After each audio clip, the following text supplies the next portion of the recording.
ficar de pé.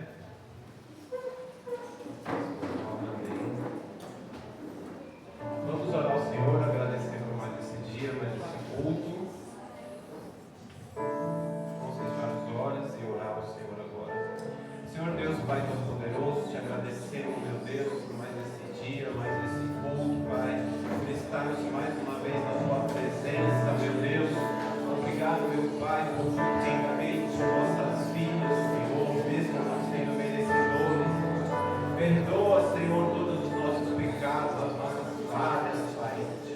Senhor, nós sabemos que somos seres humanos, imperfeitos, Senhor, mas sabemos também que a Tua misericórdia possa nos alcançar a cada dia, Senhor.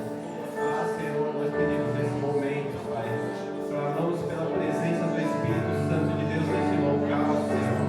Que o Senhor possa acampar teus anjos ao redor dessa clínica, que agora é a Tua igreja, Senhor, nos protegendo de todo mal, Senhor, capacitando-nos cada vez mais, Senhor, afastando todo mal daqui agora, Senhor. Faz uma visita espiritual em cada canto dessa clínica, Senhor.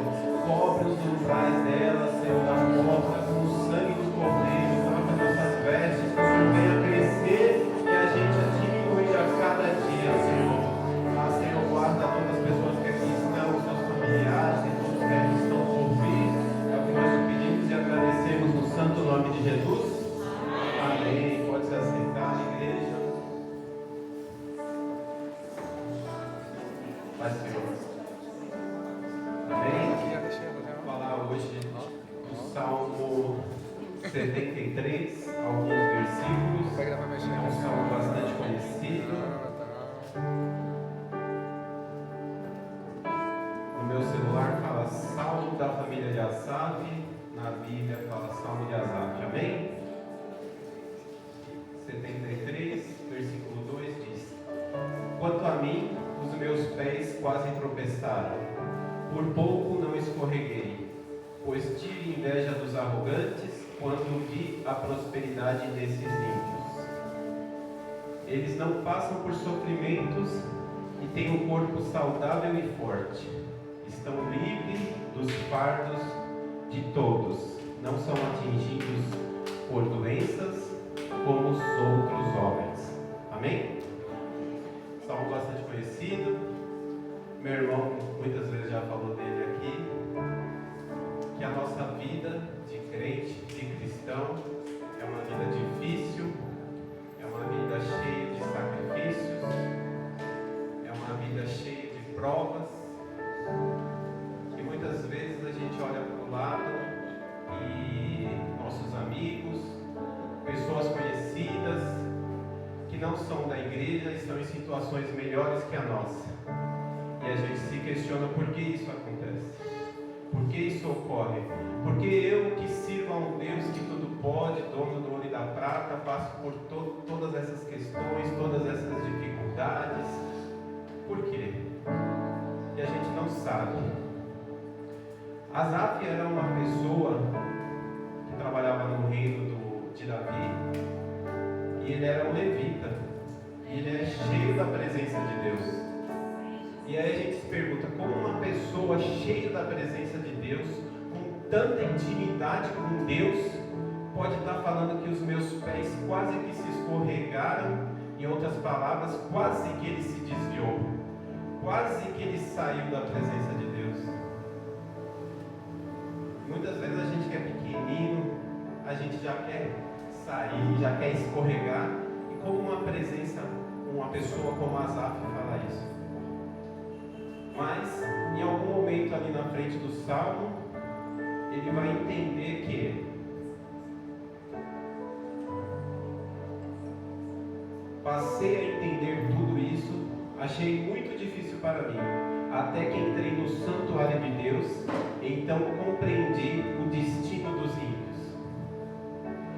Quando ele buscou a presença, quando ele entrou no santuário, quando ele buscou a igreja, ele descobriu, peraí, eles têm riquezas, ele tem carro, ele tem casa, ele tem tudo isso, mas eu tenho a presença de Deus, eu sei para onde eu vou. Ele descobriu para onde ele ia, e ele descobriu para onde o ímpio ia. E é isso que a gente tem que entender, que nós passamos por dificuldades aqui, nós podemos alcançar também uma prosperidade material, financeira, se Deus assim quiser. Mas se Ele não quiser, a gente também não vai alcançar. Mas o ímpio já tem o seu destino próprio, ele já sabe para onde vai. E foi aí que Asaf falou: não, eu tenho Deus, eu tenho a minha salvação. O meu reino não é daqui, o meu reino é do céu. O meu reino está lá em cima. Já o ímpio não. Ele está perdido, ele vai para um outro local. Então é isso que nós temos que entender. Muitas vezes estamos na igreja, estamos buscando a Deus e nada acontece na nossa vida. Mas Deus está trabalhando. Ele trabalha no silêncio. Ele trabalha e a gente não vê. Mas Ele trabalha ao nosso favor. Ele não deixa de nos atender. Ele não deixa de ouvir as nossas orações, mesmo em meio às dificuldades. Amém? Isso, vai orar? Vai louvar, por favor? Em nome de Jesus.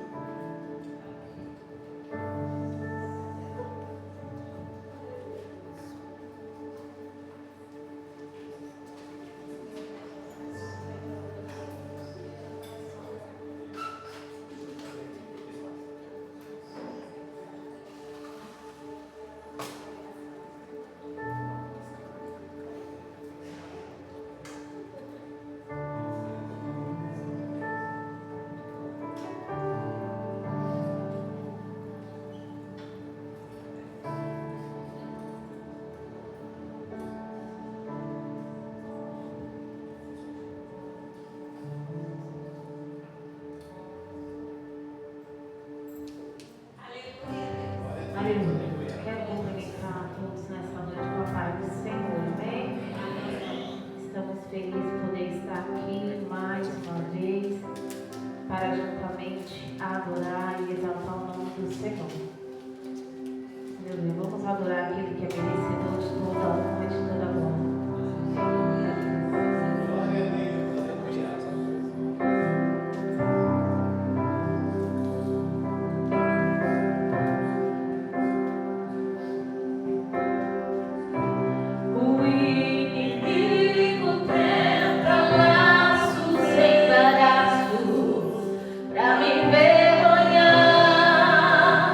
Mas não vai.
estão no leito de hospital.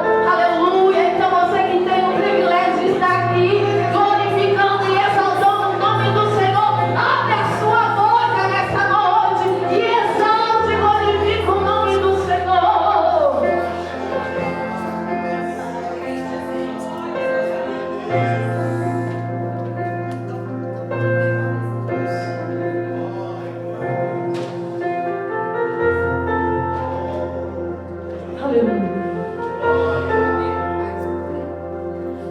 Pois estás comigo, não estou sozinho, eu estou guardado no esconderijo, não estou sozinho, tu estás comigo. Temer por quê? Se eu estou guardado, porque nunca perdeu batalha.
deserto é um lugar passageiro, só para a gente buscar mais a presença de Deus e ficar mais perto dele, amém? Vera, vem falar algo de Deus aqui, Vera, em nome de Jesus. Glória a Deus. Glória a Deus. Aleluia, Deus.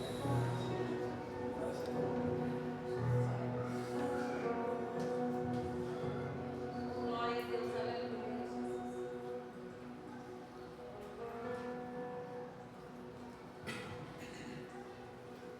Hoje ele me pegou de surpresa. Salve os irmãos com a paz do Senhor, amém? Amém. Louvado seja Deus, né? O Senhor está aqui nesse lugar.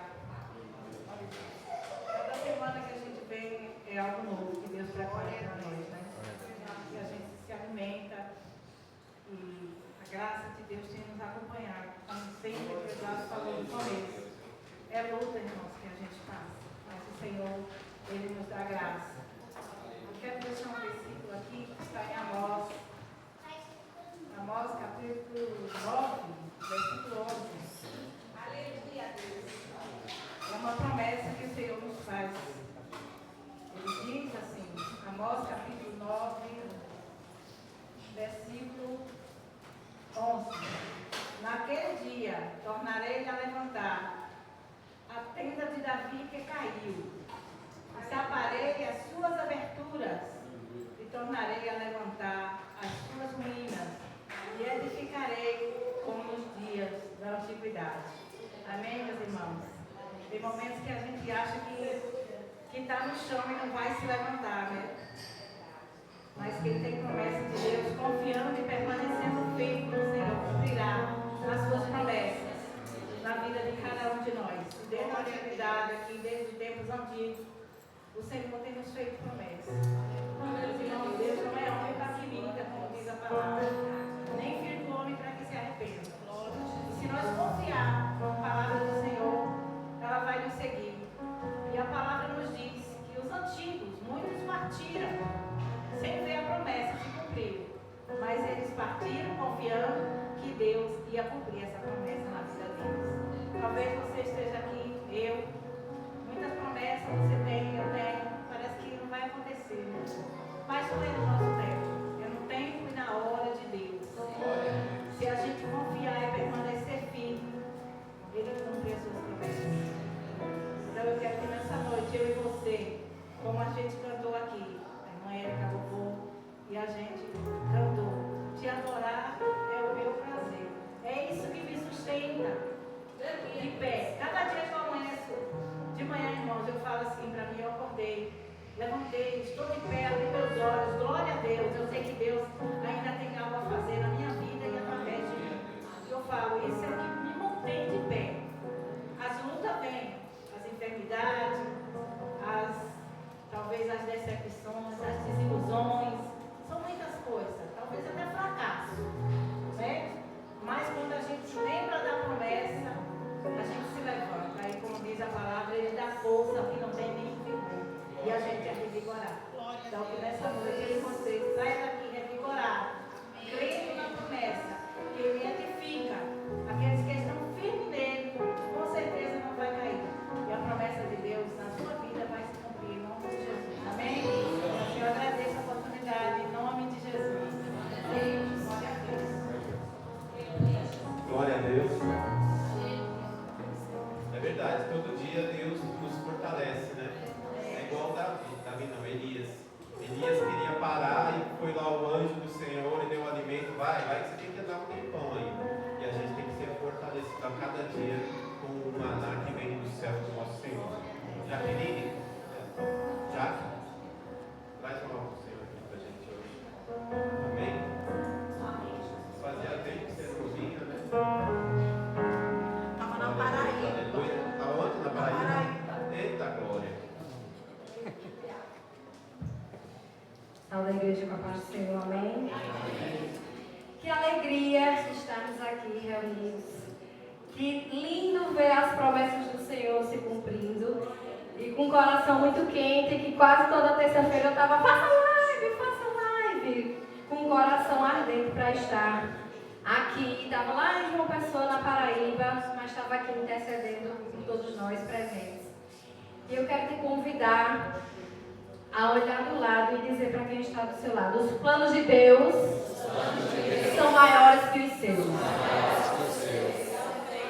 Muitas vezes nós temos planos, nós estabelecemos metas, determinamos, mas por quantas vezes o Senhor tem planos infinitamente melhores e maiores que os nossos?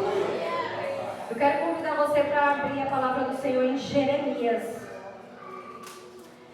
Me diz a irmã, fui pega de surpresa, mas eu estava ali pedindo uma palavra ao Senhor e Ele falou grandemente no meu coração, e eu tenho certeza que essa palavra não é só para mim, porque quando Deus Ele fala comigo e com você, Ele te convida a transbordar a palavra que Ele entrega na sua vida. Ele te convida a transbordar o testemunho que você vive. Ele te convida a transbordar a fé que Ele coloca no nosso coração, para que o propósito dEle seja estabelecido sobre a face dessa terra. No livro de Jeremias, essa é uma palavra muito conhecida por mim, por você, já pregada tantas vezes, mas Deus Ele tem renovo sobre as nossas vidas. Deus Ele tem novidade de vida para mim e para você. Quantas vezes a rotina do dia a dia, eu acordar, tomar banho, sair de casa para trabalhar, resolver uma coisa, resolver outra, tem porventura nos tirado de ver o novo de Deus. Mas Deus não faz nada à toa. Ele não permite que nada aconteça em nossas vidas se não for para o propósito da glória dele.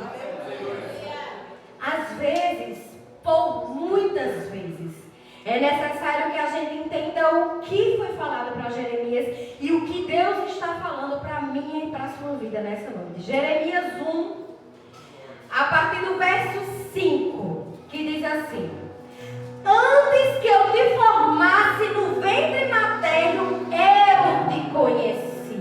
E antes que saísse da madre, te consagrei. E te constituí profeta às nações. Então me disse: Senhor Deus, eis que não sei falar, porque não passo de uma criança. Mas o Senhor me diz: não digas, não passo de uma criança, porque a todos a quem eu te enviar irás, e tudo quanto eu te mandar falarás. Não temais diante deles, porque eu estou contigo para te livrar, diz o Senhor. Calma que ainda tem mais, mas vamos nos adeter a isso. Quantas vezes, irmãos? Vamos ser muito sinceros. Vamos confessar nosso pecado. Vamos, que nem ontem eu fui para um culto muito abençoado lá em Alphaville e a pastora disse algo extremamente valioso. Ela disse assim: eu posso ser vulnerável? Posso ser vulnerável? Posso. Nessa noite eu queria a sua permissão para ser vulnerável. Quantas vezes eu e você não dizemos para o Senhor: isso é grande demais? Essa conjectura está dizendo, quando Ele diz eu sou uma criança, Ele quis dizer: isso é grande demais para mim, ó Deus. E quantas vezes nós dizemos: isso é impossível para mim, eu não suporto isso, eu não estou mais aguentando essa prova, eu não estou mais aguentando esse processo, por que isso está acontecendo comigo? Mas o Senhor sabe exatamente aquilo que Ele faz. Porventura serei eu ou você, como Ele diz a Jojo, onde é que você estava quando eu criei os céus? O que nós precisamos entender é que Deus Ele não dá um processo que nós não possamos vencer.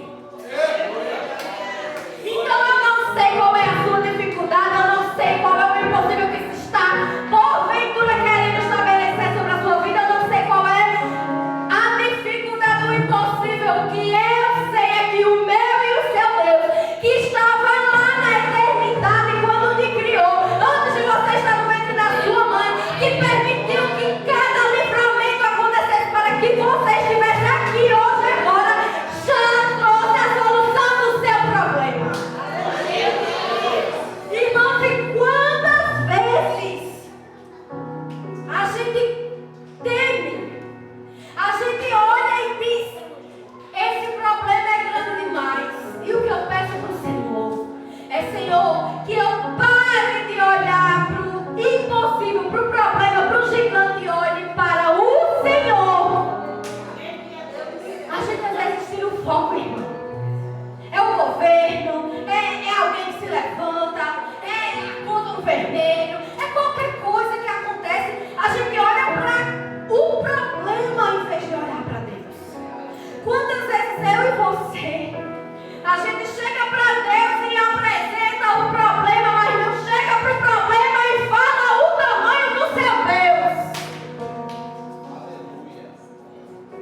E eu tenho certeza que Deus nos uniu nessa noite para nos entregar uma porção de fé, para que a gente possa olhar para o problema e dizer: está tudo bem, o meu Deus é maior do que você. Que a gente possa tomar essa postura. Quem aqui já ouviu da mãe? Lá no Nordeste as mães são bem arretadas, né? Os 5 anos de idade que eu apanhei, cheguei em casa: mãe, eu tenho que ir para a escola amanhã, porque eu apanhei, se voltar apanhada amanhã, apanho de novo. Então, às vezes, alguém quer te encorajar, seja sua mãe, seja quem está do seu lado, seja seu melhor amigo, sua melhor amiga, a dizer assim: se vire, meu irmão. O se virar não é você estar só, é porque eu confio que você dá conta. Porque Deus está em você. Olha só o que é que diz em Jeremias: não temas diante dele, porque eu sou contigo para te livrar, diz o Senhor. E quantas vezes nós vivemos livramentos incontáveis e não percebemos isso? Mas vamos lá para o 11, que diz assim: veio ainda a palavra do Senhor dizendo: que vês tu, Jeremias? Respondi: vejo uma vara de amendoeira. Disse-me o Senhor: viste bem, porque eu velo sobre a minha palavra para a cumprir. E eu quero que levante a mão quem aqui tem uma palavra do Senhor. Quem aqui já recebeu uma palavra? Seja através da Bíblia, seja através de um profeta, seja através de alguém que já te abençoou.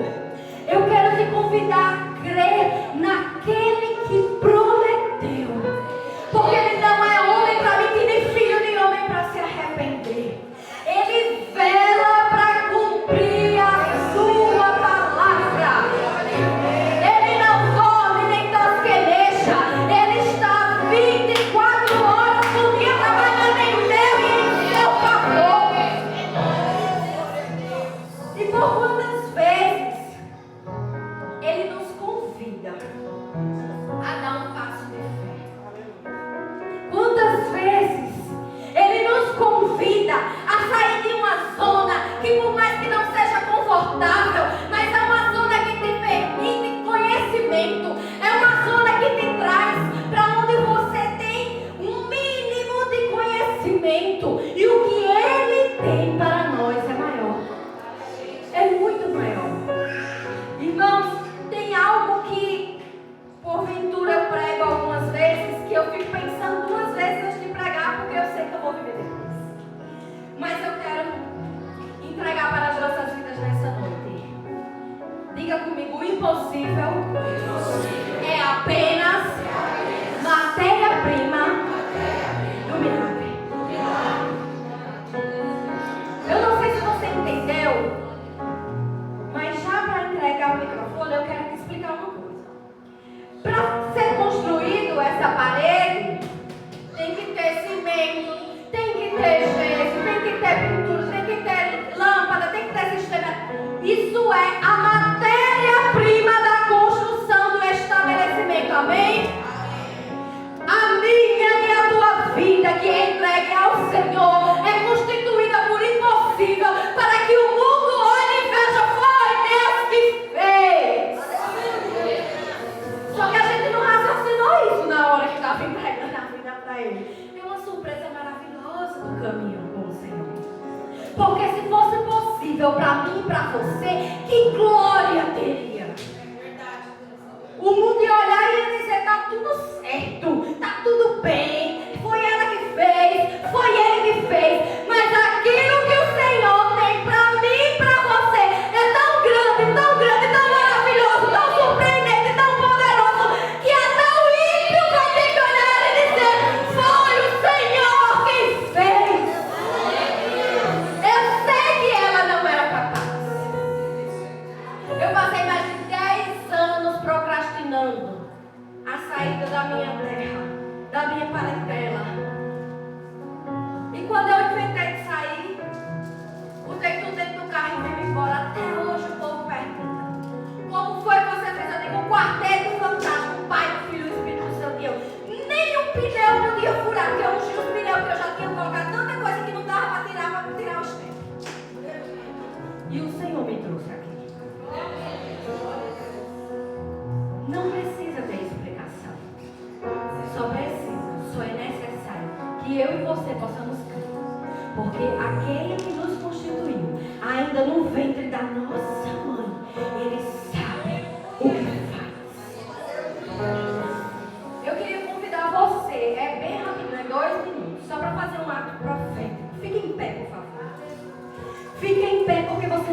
Enquanto você está aqui, tem um batalhão de arcanjos, querubins e serafins trabalhando em seu favor, pelejando, trazendo vitória, trazendo livramento, salvação, cura e libertação para você. Muitas vezes é necessário que algo aconteça, mas muitas vezes é necessário que eu e você façamos algo. Então eu quero te convidar para levantar a sua mão direita. Nessa hora, levante a sua mão direita com toda a fé. Não a fé que você tem, não a fé que você chegou aqui, mas a fé que o teu Deus te entrega nessa noite, que é um nível além, que é um nível maior, que é um nível excedente de tudo que você já viveu. E que no seu lugar você possa pisar na terra que é prometida para você. Eu não sei o que é que você pediu a Deus, eu não sei qual foi a promessa que Ele te fez, mas eu sei que nessa noite Ele te entregou a fé necessária para que você pise. E como um ato profético, no 3, eu quero te convidar a pisar nessa terra e dar um grande glória a Deus. 1, 2, 3, glória a Deus! Aleluia, Jesus, tu és grande, tu és Deus. Que você possa sentar em volta da sua vitória. Que possa saber.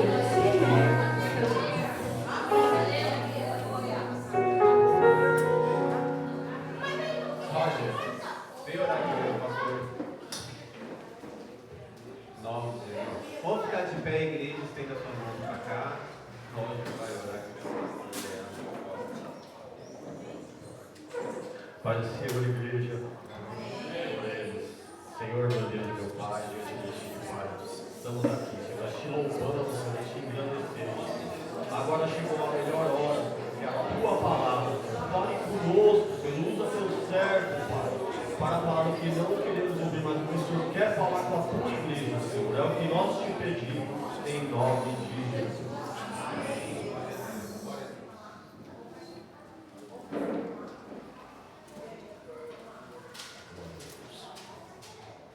Meus irmãos, recebam a paz do Senhor Jesus. Amém. Meus irmãos, recebam a paz do Senhor Jesus. Amém. Aproveitando que a igreja está sobre os pés, Evangelho de Jesus, segundo escreveu Lucas, capítulo 7, seu verso de número 13. Glória a Jesus. Novo Testamento, Evangelho de Jesus, segundo escreveu Lucas, capítulo de número 7 e o seu verso de número 13. Glória a Jesus. Se houver alguém sem o exemplar da Bíblia e for possível compartilhar este verso deste capítulo, faça, para que todos venhamos acompanhar a leitura para a glória de Deus. Quem achou, diga amém. Amém. Capítulo 7, verso 13. Está escrito assim. A tradução da minha Bíblia é um pouco diferente. De repente, a dos irmãos pode estar diferente da minha, mas a mesma é a palavra. Diz o texto. Quando o Senhor a viu, sentiu profunda compaixão por ela e disse: não chore. Disse ele, eu vou frisar, quando o Senhor a viu, quando o Senhor a viu, sentiu profunda compaixão por ela e disse: não chore, não chore. Disse ele, e quem pode diga amém. Amém. Podemos se assentar, quem tiver motivo se assentando, tem liberdade de glorificar a Jesus. Eu quero em rápidas palavras Antes de fazermos menção da palavra do Mestre Jesus, eu quero magnificar o Santo Deus de Israel uma vez mais, por nos proporcionar a oportunidade de estarmos na presença dEle, para assim, juntamente com a igreja, o adorar na beleza da sua santidade, sabendo, reconhecendo que toda honra, toda glória, todo louvor, toda exaltação e todo tributo pertence a Jesus. Se estende a minha gratidão aos pastores, pastor Eduardo, pastora Angélica, ficou chique, né? Pastora doutora Angélica, Deus abençoe esse casal que tem sido instrumento de Deus, abençoando vidas. Que Deus continue dando graça, vigor, saúde e abençoando abundantemente. Assim toda a família, aos irmãos que aqui estão nesta noite, que Deus nos abençoe minha esposa, Deus abençoe os nossos filhos, Deus abençoe de uma forma cordial. Meus irmãos, Deus já tem falado conosco. Deus abençoe a pastora, Deus abençoe, uma honra mais uma vez cultuar ao Senhor Deus junto com a Senhora de Jesus e com toda a igreja, como já disse. Deus tem falado de uma forma especial conosco, através dos louvores, através das oportunidades que foram direcionadas pelo Espírito Santo. Eu costumo dizer que Deus vai continuar a falar conosco, porque Deus já está falando desde o início deste culto. E cada culto, Deus opera de uma forma, de uma maneira. E sentado ali, adorando Jesus, o Espírito Santo ministrou na minha alma esse texto registrado no Novo Testamento, Evangelho de Jesus, segundo escreveu Lucas, justamente o capítulo de número 7. Eu fiz questão de ler o seu verso, número 13. No seu todo, nós podemos dizer que o texto não é desconhecido da igreja. Eu digo com muita propriedade que seria até impossível, pastor Eduardo, alguém dizer que não conhece esse texto. O texto é lido, relido, pregado, repregado, um texto muito conhecido. Mas dentro deste capítulo, aonde o Espírito Santo ministrou na minha alma, no meu coração, existem algumas revelações de Deus para as nossas vidas nesta noite, nesta terça abençoada. Sabemos que Lucas, ele fora o único escritor grego do Novo Testamento.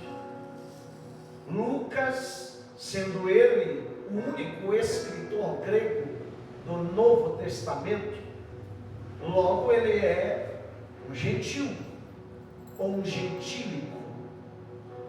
Ele não teve, já disse algumas vezes, é necessário relembrar, o privilégio, como alguns discípulos, uma grande maioria, de conhecer Jesus, de andar com Jesus, de presenciar os milagres que Jesus realizou. Lucas, ele não teve este privilégio.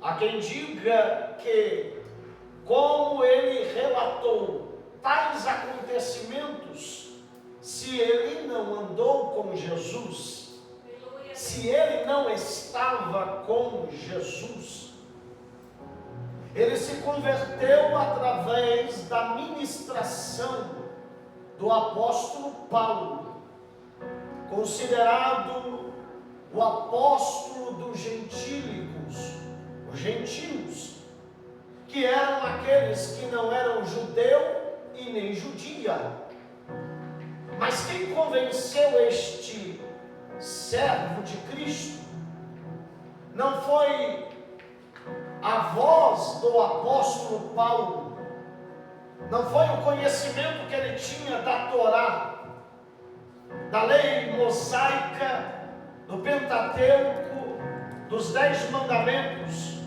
porque Paulo tinha conhecimento da lei de Deus. Paulo cresceu aos pés de Gamaliel, um dos maiores teólogos da época. Ele era fariseu, ele era hebreu dos hebreus, ele era judeu, como diz o nordestino, como tem muitos aqui, da gema, mas também tinha cidadania romana, se tornou um grande perseguidor da igreja de Cristo. Mas em Atos dos Apóstolos, no capítulo 9, ele procurando uma forma, uma maneira de prender os servos do Senhor, ele que se apresentou diante do sumo sacerdote, pedindo cartas para ir para Damasco, ele perseguindo a igreja, Jesus teve um encontro com ele, e ele deixa de ser perseguidor da igreja, e agora se torna aquele que é perseguido, porque a matemática de Cristo é diferente da nossa. Aleluia, Jesus. E eu olhando vejo que o Senhor Jesus, que levantou Paulo com autoridade, ganhando almas para o reino de Deus, e entre essas almas estava Lucas, que aqui diante da igreja, este Lucas aqui, ele tinha uma formação na época, ele tinha uma graduação, ele era médico, ele exercia a profissão. Aleluia. Mas o Espírito Santo convenceu o doutor Lucas que se rendeu aos pés de Cristo. Porque para Jesus não tem diferença entre classe social, monetária. Ele não olha para as minhas condições, para as suas condições. Aliás, ele não escolhe ninguém por mérito, é pela sua graça, favor imerecido. Mas Lucas se convertendo, ele se torna membro da igreja, e no capítulo 1 ele vai dizer que começa a ouvir as testemunhas oculares, aqueles que tiveram o privilégio, a oportunidade, a alegria tamanha de receber de Jesus uma cura, uma libertação, não tão distante. Haja visto que Lucas, mesmo sendo médico, ele vem na via da contramão, porque a ótica do Senhor é diferente da nossa. Aleluia, glória a Jesus. Muitas vezes a forma que eu entendo, a forma que eu vejo, não é a forma que ele vai fazer, Aleluia. que ele olha. Então Lucas, o capítulo 1 e o verso 37, ele já começa desfazendo tudo aquilo que ele aprendeu na faculdade da época, que era o quê? Existem enfermidades que, por mais que o avanço, se tratando da atualidade desta geração, da tecnologia, do avanço da ciência, e diante desse texto, desse período, existia e ainda existe coisas que o médico não resolve, Aleluia. o advogado não resolve, Aleluia. o juiz não resolve, Verdade, o desembargador não resolve, o presidente não resolve, os governadores não resolvem, os senadores não resolvem, os deputados federais, estaduais não resolvem, os prefeitos não resolvem. resolve. Anjos não resolvem. Serafins, querubins, arcanjos não resolvem. Só quem resolve é Jesus. Ele vai dizer no capítulo 1, verso 37: porque para Deus nada é impossível. Eu já vou profetizar aqui para não ser cansativo. Por que perturbas a tua alma diante desse cenário? Ele pode fazer milagre.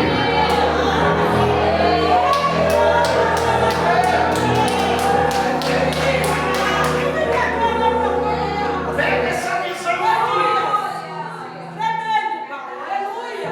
Lucas vai na via da contramão dizendo assim: eu aprendi na faculdade que a medicina ela tem um limite. A gente vai até onde a gente pode. O diagnóstico, a medicina, os antibióticos, o tratamento nos permite. Mas tem hora que não tem jeito. Aí, por que ele disse no capítulo 1, verso 37? Porque para Deus nada é impossível. Eu gosto da expressão no original. Porque com Deus, não vou dizer de novo para te provocar, porque com Deus, porque sem Deus não tem milagre, mas com Deus tem milagre. Ele estava falando acerca de um casal de idosos, sacerdote Zacarias e Isabel. Eles na juventude não tiveram filhos, porque havia uma impossibilidade. Qual era? Isabel era estéril. Se tivesse um tratamento como nos dias de hoje, ela sendo nova ainda poderia ter um resultado, uma porcentagem, uns 99% de aquela probabilidade de ela gerar um filho. Mas tem hora que ele espera as coisas ficar complicadas, complicando com o foi tudo. Porque ele esperou os dois ficar ancião, velhinho, para chegar lá do alto céu, chamar o anjo Gabriel, que é o anjo da mensagem. Gabriel! Sim, Senhor. Desce lá no culto. Porque Zacarias está cuidando do altar e do incenso do altar. Desceu do lado direito, chamou pelo nome de Zacarias, não temas. A tua oração foi ouvida. A tua mulher vai gerar um filho. E detalhe, o ultrassom celestial já foi revelado o sexo da criança. Será um menino. E o nome vocês não vão escolher. Quem vai escolher é o céu. Vai se chamar João, aquele que vai preparar o caminho para o Messias, para o Rabi, para o Salvador.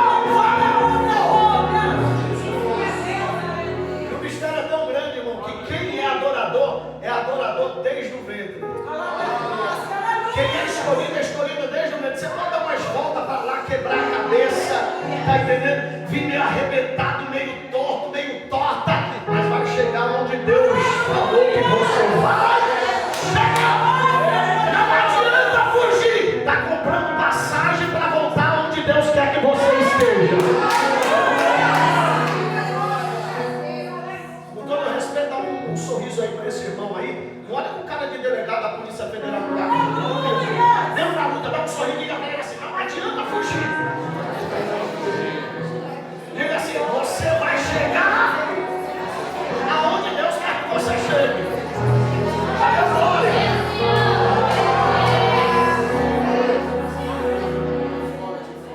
Deixa eu correr, senão eu faço vigília. O pastor Eduardo falou para ir até 1h da manhã. Já vou terminar, mas pega a revelação de Deus. O doutor Lucas, chamado pelo apóstolo Paulo como médico amado, porque cuidou das feridas do apóstolo Paulo, estava presente no ministério do apóstolo Paulo muitas vezes. Lucas, no capítulo 7, ele começa nos apresentando Jesus entrando Diga Jesus. Mais forte, diga Jesus. Entrou em Cafarnaum. Pega aqui, irmão. Jesus não está sozinho. Jesus está com os discípulos. Diga discípulos. Diga multidão. Então veja bem, escute isso. Jesus está entrando em Cafarnaum e com ele tem os seus discípulos e a multidão. A pergunta que não quer calar: por que Lucas não deixou resumindo? Multidão. Porque, querendo ou não, os discípulos faziam parte da multidão. Só que há uma separação entre discípulos e multidão. Porque discípulos são aqueles que são discipulados. Aleluia. Discípulos são aqueles que seguem. Multidão é aqueles que muitas vezes vêm e vão. Mas quem é discípulo permanece. Quem é discípulo se firma. Quem é discípulo não oscila. Quem é discípulo não serve hoje e amanhã não serve. Quem é discípulo está firme, aguardando a trombeta tocar para residir nas nações celestiais. Então há uma diferença: discípulos, multidão. Jesus Lucas diz que havia um certo oficial romano. Em outras traduções diz o centurião de Cafarnaum, que era um romano, entendendo que ele não era judeu, ele era gentil. A sua crença poderia ser outra, como muitos. A sua cultura poderia ser outra. Esse homem tinha autoridade. Ele tinha o que, igreja? Autoridade. Segundo a Bíblia, escuta isso. Segundo a história, esse centurião ele tinha aproximadamente 100 soldados ao seu comando. Ele tinha autoridade. Detalhe, ele tinha uma equipe dentro da época de médicos que, em uma situação de enfermidade, ia tratar ele. Seria um convênio da época. Escuta isso. Ele tinha dinheiro, ele tinha poder monetário, ele era rico. Ele tinha soldados subordinados. Presta atenção, ele não tinha só soldados. Tem umas traduções que deixam o cenário mais bonitinho. Diz que ele tinha um servo. Mas não era servo, era escravo. Escuta isso. Escravo não tem escolha. Tem que obedecer. Só que o texto diz que este centurião tinha muito estima, respeito, carinho, afeto pelo seu escravo.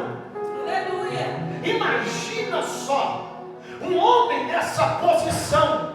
Pega isso aqui, igreja. Um homem com tal autoridade, ele se torna amigo, parafrasear, desse escravo, irmão Rogério.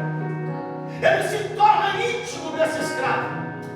O texto não diz qual era a enfermidade desse escravo, mas chegou ao ponto de ele estar à beira da morte. Quando o texto diz isso, quando esse centurião ouviu falar de Jesus, quando ele ouviu, pastora, falar de Jesus, irmão, sabe o que ele faz? Ele tem diálogo com os judeus, com os líderes. Aleluia. Ele tem diálogo, relacionamento com a comunidade judaica. O que é que ele faz? Ele não vai ao encontro de Jesus. Ele chama os judeus, os líderes, e diz: vá até Jesus e peça para que ele cure o meu escravo. Aleluia. O texto não diz que ele foi. Ele pediu uma ponte, ele pediu um acesso, uma ligação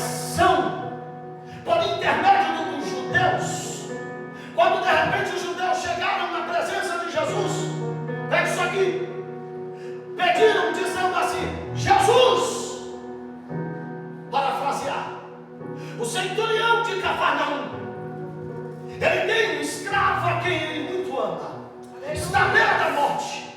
E ele, ouvindo falar do Senhor, pediu para que nós viéssemos até o Senhor, para que cure o seu escravo. Pega isso aqui. Jesus, quando ouviu isso, porque quem está dando testemunho desse centurião não é o próprio centurião, mas é os líderes judeus. Sabe o que eles dizem? Esse homem é muito bom. Esse homem não é judeu, mas ele tem uma conduta de cristão. Esse homem nos ajudou a construir sinagogas. Nos ajudou a construir igreja para que a gente cultue, para que a gente leia a palavra, para que a gente adore ao Senhor Deus. Jesus olhou para os líderes e disse mais ou menos assim: eu vou. Jesus está indo em direção da casa do centurião para curar o escravo. Pega aqui, irmão. O capítulo começa assim, pastor. Só que quando Jesus está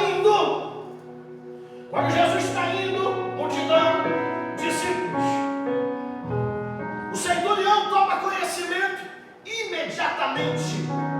Ele nem se atreveu de ir. Ele chamou amigos e pediu: vai e diga a Jesus o que eu quero que você fale. Quando esses amigos chegam até Jesus, para Jesus no meio do caminho, perto da residência, da casa, e diz: Jesus, o centurião pediu para dizer para o Senhor que o Senhor não precisa ir. Não precisa ir, porque ele não é digno de receber o Senhor debaixo do telhado dele. Ele disse também que ele tem homens ao seu comando. Ele diz a este: vai, e vai. Ele diz a este: vem, e ele vem. E sabe o que o centurião disse por intermédio dos amigos a Jesus? Disse: se eu tenho autoridade para dizer vai, e a este vem, quanto mais o Senhor. Então quero dizer logo, não precisa vir, basta apenas uma. Não vou dizer de novo. Basta apenas uma. Não precisa de ritual. Não precisa de sal grosso. Não precisa. Alabaia, casa de calabaia. É a palavra. Não estou entendendo. Eu estou te dizendo que se ele falar, enquanto você está aqui, o milagre está sendo gerado lá. O livramento está acontecendo lá. Olha para esse irmão, diga assim: a palavra tem poder.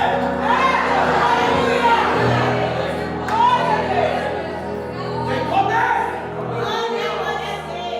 Então aqui primeiro, eu vejo um homem que pediu para Jesus curar o seu escravo.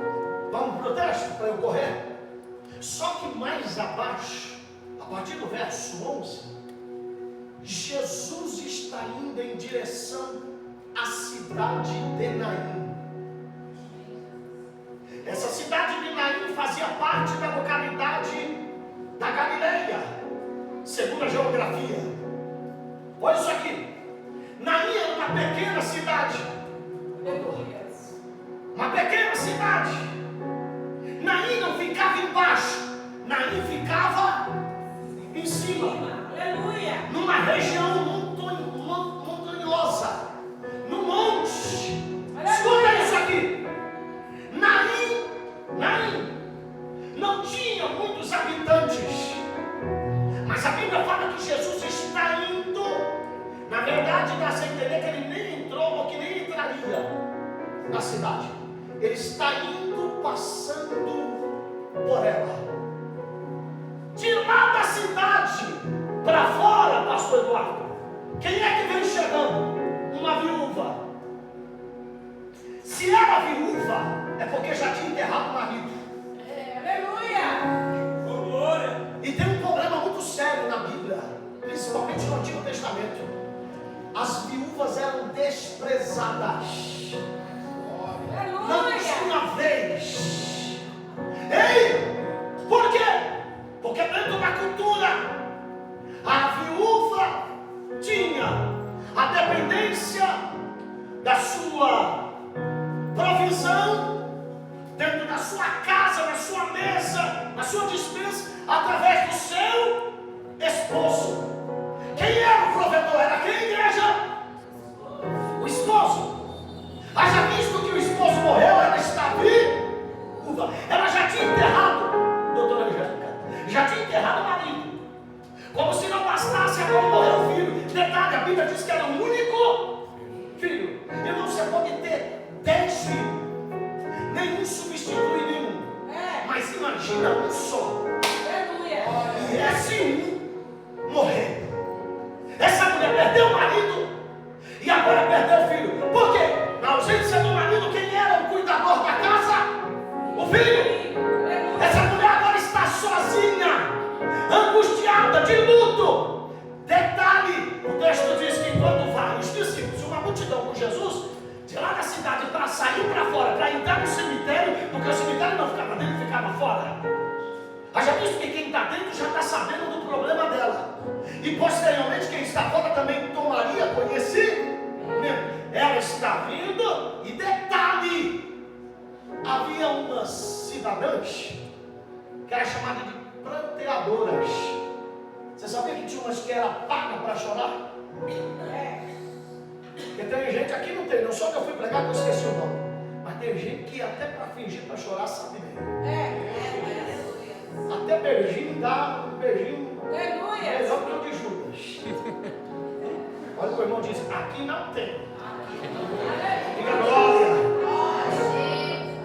E aí chorava como se tivesse sentido a dor da viúva que perdeu o filho. Só que ali tinha choro verdadeiro, choro fingido. Choro verdadeiro, choro fingido.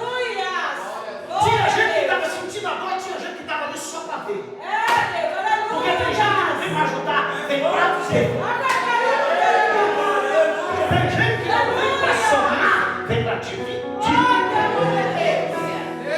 Essa multidão de dentro está saindo chorando, pranteando. A viúva, a mãe que perdeu o filho, levando o filho no caixão, está saindo. Quem é que está chegando na porta de Naim? Detalhe, só tinha uma porta para entrar. Aleluia! Deus, que maravilha! É mais ou menos aquelas perguntas sem resposta, que diz assim, por que rua sem saída se você entrou e sai pelo mesmo lugar? Jesus, aleluia! A porta se tornaria saída. Aquele lugar seria o lugar da saída. Então, Jesus está passando em frente. Quando ele vai passando, a multidão de luto, no cortejo fúnebre, vai passando para passar do portão para fora. Jesus se depara no portão. Aleluia! Quando Jesus para na porta, o texto diz, e Jesus viu. Não, eu vou dizer de novo. E Jesus viu. Olha o máximo para uma pessoa, diga assim, Jesus já te viu. Não fala com graça, com autoridade, diga, Jesus já te viu. Ele vê o que o homem não vê. Ele vê o que a esposa não vê. Ele vê o que a esposa não vê. Ele vê o que a pastora não vê. Tem hora que você está sorrindo, mas Deus sabe como está indo dentro. Ele está na cama de massa.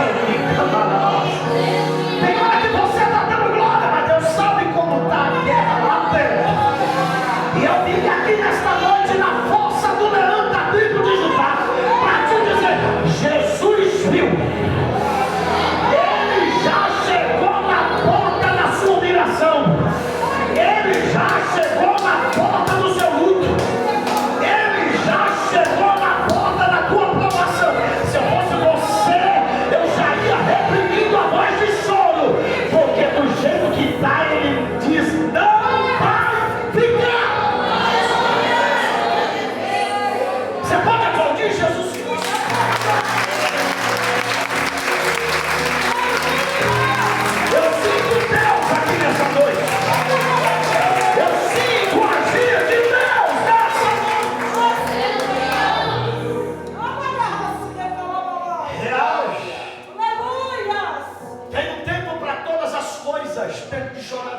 alegrar. Tempo para tudo. Ela vem chorando porque é um tempo de choro. Mas na porta do choro está chegando a alegria. Manacala, Joe, Managashi, Remenagemas, Winnie de Calamau, Itéria. Quando Jesus viu, o texto diz, e ele se movendo de íntima compaixão, olhando para ela, disse: não chore. Não, eu quero dizer aqui, quem é que teria coragem de dizer para alguém num luto, num velório, para que chorar? Para de chorar! Jesus chegou diante de um luto e disse: não chora não. Quem sabe ela, como mãe, como esposa, que perdeu o esposo e agora como mãe perdeu o filho, quem sabe ela disse assim: como assim não chora? Só que enquanto ela está, quem sabe, pensando, Jesus já está dando a passada do milagre. O texto diz que ele tocou no esquife, no caixão. Ele tocou aonde? Detalhe, ele não poderia tocar nem no caixão, que dirá no defunto, porque pela lei ele se tornaria imundo. Só que quando Jesus chega e toca naquilo, ele purifica. Quando ele chega, toca naquilo que está destruído, ele restaura. Quando ele chega e toca naquilo que não tem jeito, ele dá jeito. Quando ele chega aonde a morte, ele toca, ele traz vida. E eu vim profetizar nesta noite que Jesus está passando na sua porta.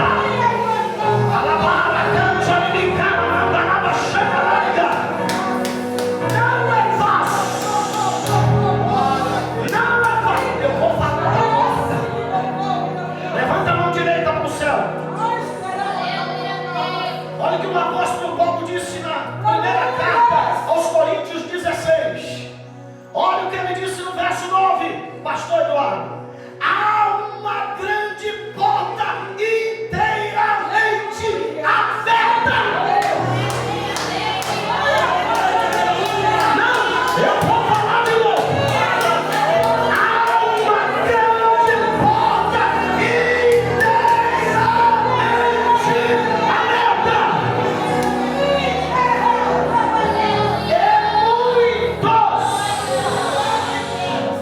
Muitos são os opositores, mas esta porta, quem abriu foi ele. O teu sonho não será destruído. Levanta a mão direita. A tua família não será destruída. Quando eu olho Jesus tocando no esquife, no caixão, olhando para o jovem dizendo: levanta-te. Ele está dizendo: eu estou trazendo restauração. Alguém está pegando? Alguém está dizendo: eu não estou aguentando Jesus. Eu não estou suportando Jesus. Eu cheguei aqui, nem aqui era passar do culto. Eu estou pregando para a gente que chegou aqui doído, mas Deus está dizendo: reage. Eu estou trazendo vida. Eu estou revitalizando. Eu estou restaurando. É manacão e manacão. Abalacás. Eu estou me maraciando. Os teus inimigos ficarão envergonhados. Fica de pé dando glória, fica de pé dando glória.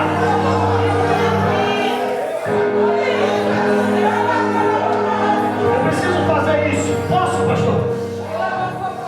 Pega na mão dessa pessoa que está do teu lado dando glória.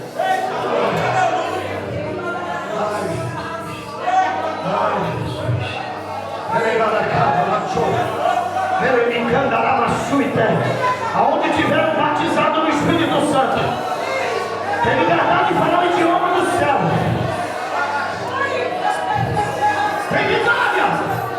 Tem renovo.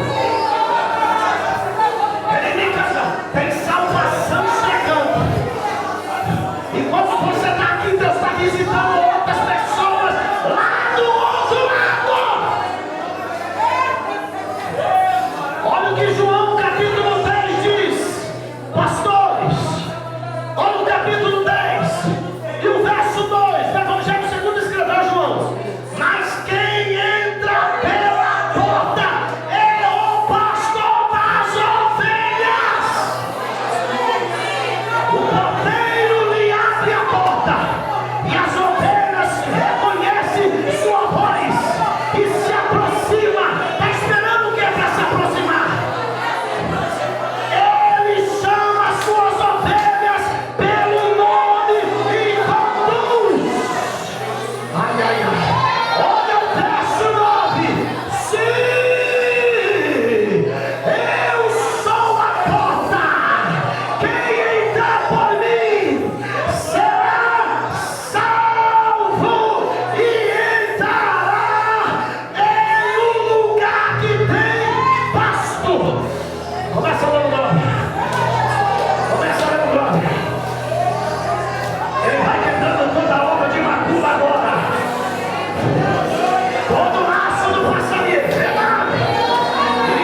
e dê um abraço nessa irmã.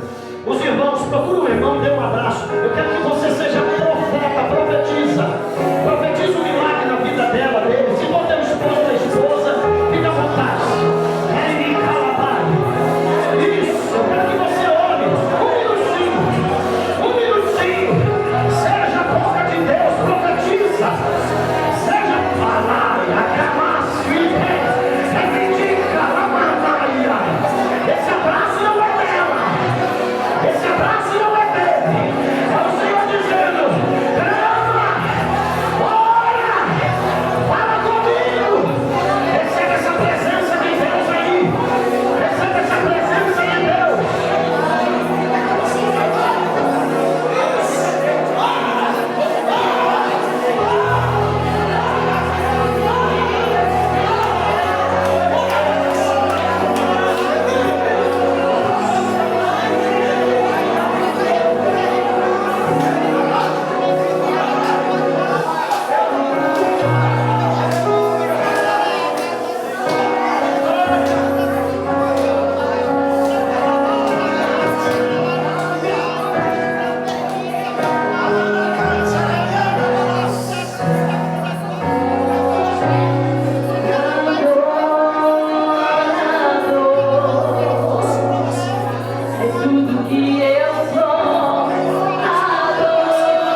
Minas, ele pediu se alguém puder abençoar a obra dele. Amém? Nós vamos orar para encerrar. Pastora Valdete, faz a oração de encerramento para dispensar o seu povo. Hoje você não vai fugir, hein? Dá lugar, mulher de Deus. Oxi. Só orar para encerrar. Amém? Amém, queridos? São da igreja da paz de Jesus. Glória ao Senhor. Deus, tome nas tuas mãos nossas vidas nesta noite, pelo poder do teu nome. Nos leve em paz, nos cobre com o teu sangue. Em nome de Jesus Cristo, meu Deus, meu Pai. E como profetiza tu, eu profetizo a bênção, a vitória na vida de cada um de nós. Deus, obrigada pela tua palavra. Leve os nossos pastores, meu Deus, para as suas casas. Meu Deus, o pastor Eduardo, a pastora Angélica. Em nome de Jesus Cristo, e leva cada um, Pai, nessa noite. Em nome de Jesus. Amém. Estenda suas mãos, igreja. Que o grande amor de Deus, a graça do Senhor Jesus Cristo e as doces consolações do Espírito Santo sejam conosco não somente hoje, mas para todos sempre. E todos digam amém. Aplauda o Senhor.